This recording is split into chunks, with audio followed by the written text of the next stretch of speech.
નમસ્કાર મિત્રો, legal awareness સિરીઝના એક નવા એપિસોડમાં આપનું સ્વાગત છે।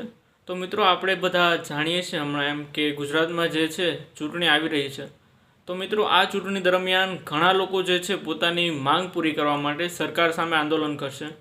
તો મિત્રો, સરકાર સામે જ્યારે આંદોલન થાય છે ત્યારે આમ જનતા અને પબ્લિક જે છે પોલીસ એ આમને સામને આવી જતી હોય છે। ત્યારે ઘણા લોકો જે છે આવેશમાં આવી અને પોલીસવાળાની ગન છીનવી લેતા હોય છે। તો મિત્રો, આપણે આ ભૂલ નથી કરવાની, કેમ કે આ એક પોલીસની ગન છીનવવી એ પણ એક ગુનો છે। તો જોઈએ છે કે આ શેની અંદરમાં આવે છે। તો આર્મ્સ એક્ટની સેક્શન 25 પ્રમાણે એક પોલીસની ગન ઝૂંટવી લેવી અને છીનવી લેવી એ પણ એક ગુનો છે। એનાથી તમને જે છે 10 વર્ષની સજા થઈ શકે છે અને એનાથી વધારે પણ।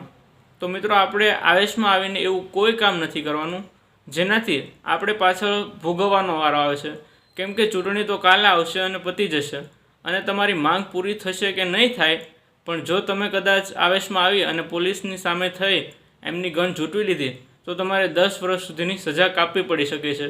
તો સાવધાન રહો, સતર્ક રહો, જાગૃત રહો અને સુરક્ષિત રહો। ધન્યવાદ।